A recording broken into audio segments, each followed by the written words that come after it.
Pressure injuries on ascent are some of the most serious in diving, and yet the easiest to prevent. These injuries are usually sustained by poorly trained divers or because of neglected or inadequate equipment. Let's look at how the 4 ingredients of the SSI Diver Diamond, proper knowledge, skills, equipment, and experience work together to prevent these injuries. Pressure injuries are easily prevented by learning effective breathing patterns, knowing your physical condition and your physical limitations, understanding how injuries occur and how they can be prevented, proper dive planning and diving technique, and maintaining and properly using your total diving system. Lung structure. The first thing you need to understand is the function of your lungs. Your lungs are made up of approximately 300 million alveoli that are arranged in grape-like structures at the end of our bronchiole trees. Right now, every time you take a breath, the air is rich in oxygen and passes through the lungs via the alveoli into the veins and arteries to carry oxygen-rich blood to your body. If this kind of information intrigues you, ask your SSI dive professional about the Science of Diving Specialty Program. This program covers all aspects of diving physics, physiology, decompression theory, advanced equipment techniques, and the underwater environment. In Section 1, we discussed Boyle's Law in terms of increasing pressure to describe squeeze and how injuries can occur on descent.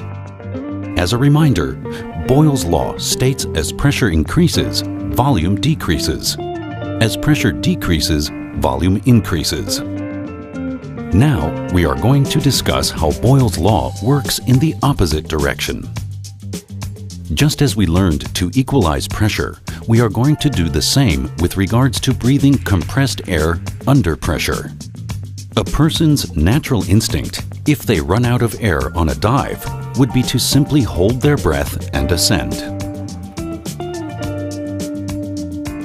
For example, if an untrained scuba diver were to dive to just 10 meters or 33 feet deep at 2 bar or atmospheres, fill the lungs with about 5 liters or 10 pints of air, and ascend to the surface at 1 bar or atmosphere without exhaling, the air in the lungs would expand to fill a volume of 10 liters or 20 pints, or 2 times the normal lung volume.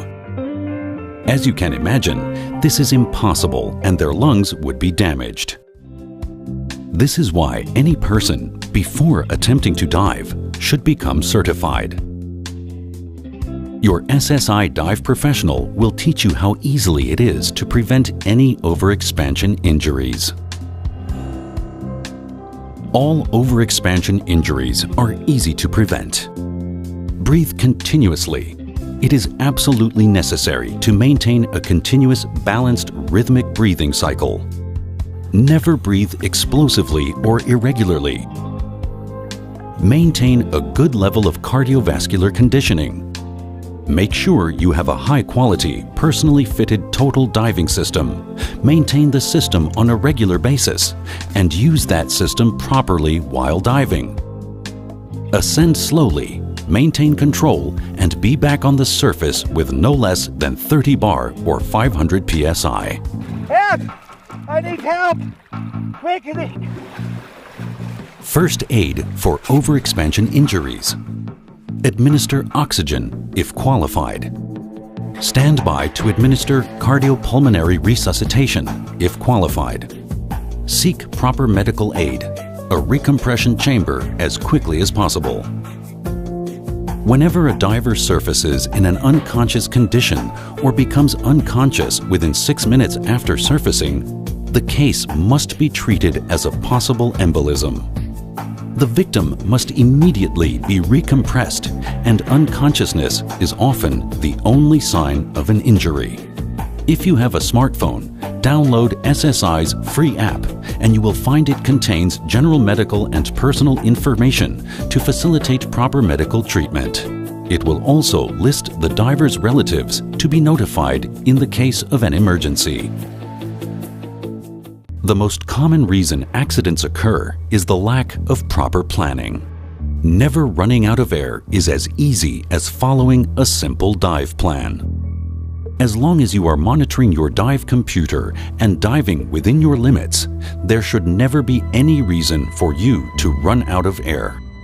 Note: SSI recommends a safety stop for every dive on 5 meters or 15 feet for 3 to 5 minutes. Have you ever heard of the term decompression sickness? It's the reason your dive computers tell you how deep you can go, how long you can stay, and how fast you can ascend. You need oxygen to sustain life, but nitrogen, the inert gas, serves no real benefit. And nitrogen is the gas that limits our time underwater. As we descend, pressure increases, and so does the air passing through your lungs into the circulatory system and packing nitrogen into the bloodstream and tissues. The bloodstream will become saturated almost immediately, but it takes considerably more time for our tissues to become saturated at depth. As long as you do not exceed that time and you ascend slowly and maintain control, you can come and go as a visitor in this whole new world.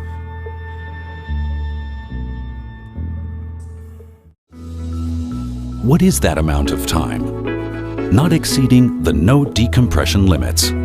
Your SSI dive professional will teach you about the no decompression limits with either a dive computer or dive tables. As stated, nitrogen is the bad gas and will remain in solution as long as the pressure difference does not become too great. It is safe to say that the human body can stand a certain level of too much nitrogen. It is important to note that decompression sickness only occurs when a diver stays at depth too long and surfaces too quickly.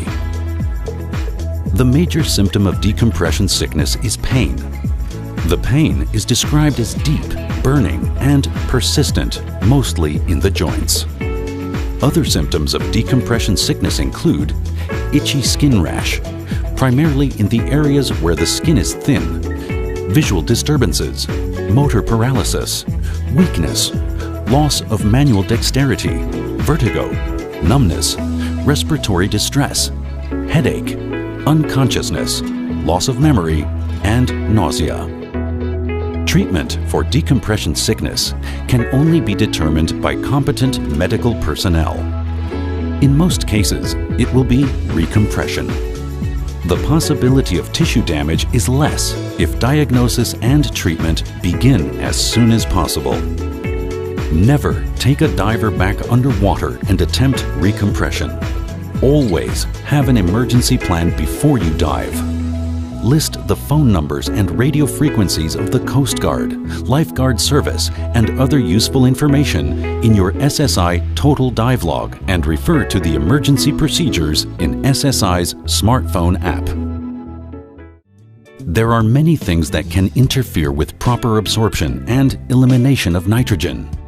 Age, alcohol or drug use, extreme heat or cold, old injuries, proneness to blood clotting, obesity, medication, loss of sleep, extreme fatigue, dehydration.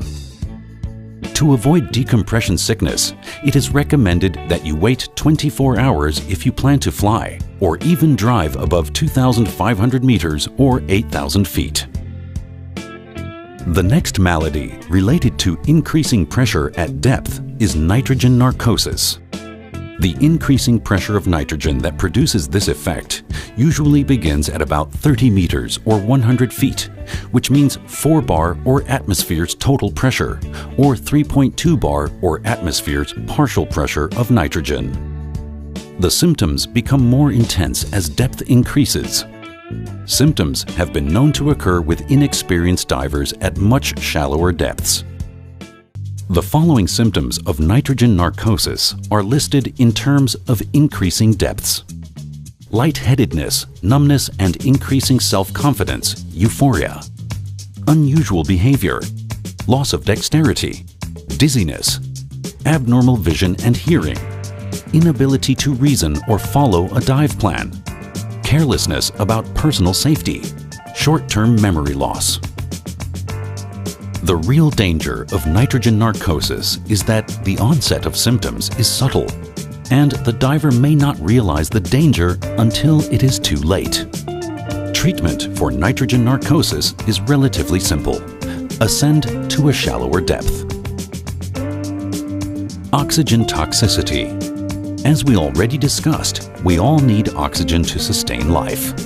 But oxygen breathed under too high of a partial pressure can be poisonous and the reason we do not use pure oxygen underwater. Oxygen toxicity takes place if the partial pressure of oxygen in the breathing mixture approaches 1.6 bar or atmospheres. As a reminder, the air you carry underwater is compressed air. This is the same air you breathe every day that has been cleaned and purified to a high standard.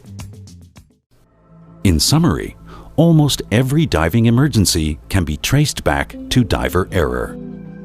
When diving with a high-quality, personally fitted total diving system, it is extremely rare to have an emergency caused by equipment malfunction.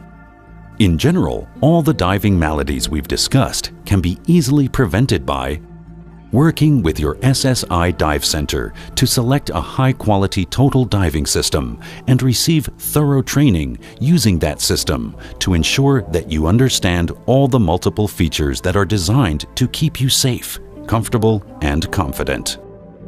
Maintain a level of both short-term and long-term physical fitness. Always dive within your comfort zone, within the limits of your current training and experience. Reasonable depths, slow ascents, and no decompression diving. This section is full of technical information, possible hazards, and emergency and first aid advice. Do not let it overwhelm you. Diving is fun and easy when properly trained and equipped. Basic knowledge of your physiology and the physics of diving will help you develop proper behaviors and replace fears and fantasies with correct information. Being informed will keep you and your buddy out of trouble.